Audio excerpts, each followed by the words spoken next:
Hello दोस्तों, story with Manoj भाई में आपका स्वागत है। एक छोटी सी प्रेरक कहानी लेकर आया हूँ, नाली के कीड़े से ब्राह्मण कुमार तक।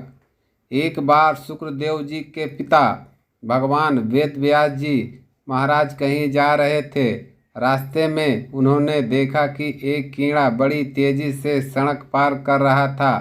वेद व्यास जी ने अपनी योग शक्ति देते हुए उससे पूछा, तू इतनी जल्दी सड़क क्यों पार कर रहा है? क्या तुझे किसी काम से जाना है? तू तो नाली का कीड़ा है। इस नाली को छोड़कर दूसरी नाली में ही तो जाना है, फिर इतनी तेजी से क्यों भाग रहा है? कीड़ा बोला, बाबा जी, बैलगाड़ी आ रही है। बैलों के गले में बंधे घुंघरू तथा बैलगाड़ी के पहियों की आवाज़ मैं सुन रहा हूँ। यदि मैं धीरे धीरे सड़क पार करूँगा तो वह बैलगाड़ी आकर मुझे कुचल डालेगी। वेद व्यास जी, कुचलने दे कीड़े की योनि में जीकर भी क्या करना। कीड़ा महर्षि, प्राणी जिस शरीर में होता है उसको उसी में ही ममता होती है। अनेक प्राणी नाना प्रकार के कष्टों को सहते हुए भी मरना नहीं चाहते। वेद व्यास जी, बैलगाड़ी आ जाए और तू मर जाए तो घबराना मत, मैं तुझे योग शक्ति से महान बनाऊंगा।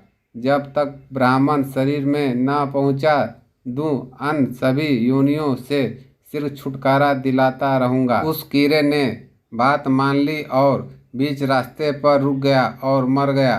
फिर वेद व्यास जी की कृपा से वह क्रमशः कौवा, सियार आदि योनियों में जब जब भी उत्पन्न हुआ, व्यास जी ने जाकर उसे पूर्व जन्म का स्मरण दिला दिया।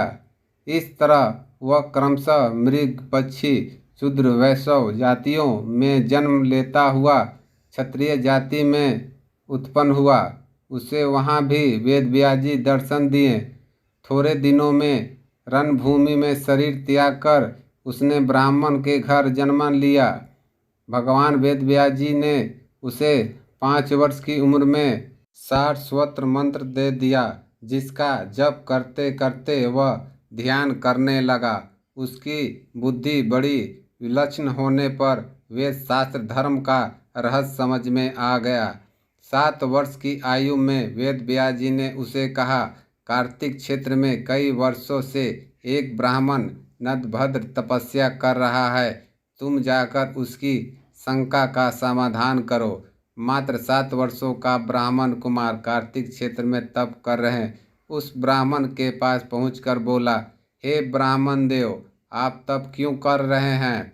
ब्राह्मण, हे ऋषि कुमार, मैं यह जानने के लिए तप कर रहा हूँ कि जो अच्छे लोग हैं, सज्जन लोग हैं, वे सहन करते हैं, दुखी रहते हैं, और पापी आदमी सुखी रहते हैं। ऐसा क्यों है बालक? पापी आदमी यदि सुखी है तो पाप के कारण नहीं, वरन पिछले जन्म की कोई पुण्य है, उसके कारण सुखी है। वह अपने पुण्य खत्म कर रहा है।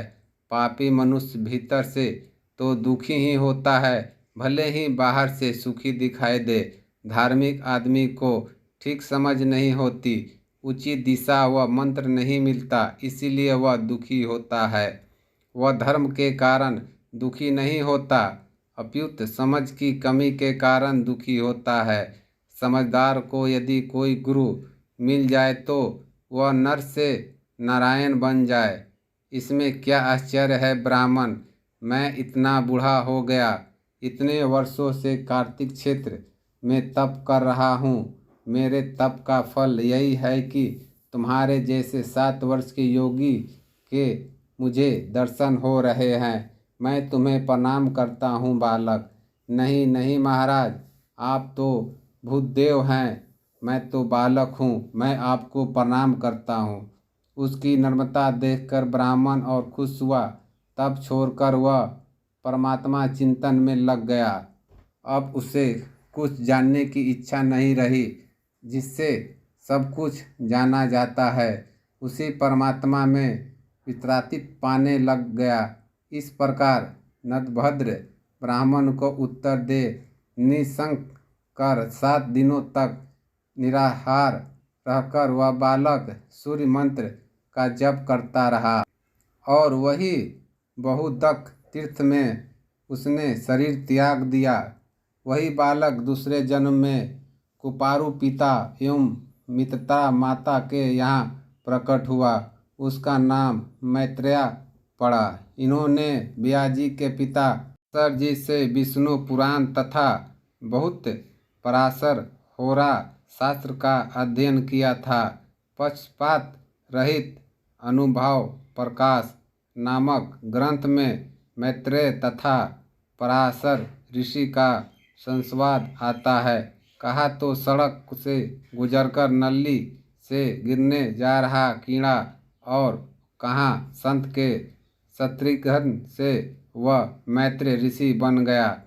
सत्संग की बलिहारी है, इसीलिए तुलसीदास जी कहते हैं, तात स्वर्ग अपवर्ग सुख धैर्य तुल्य एवं अंग तुल्य एन ताही सकल मिली तो सुख लो सत्संग।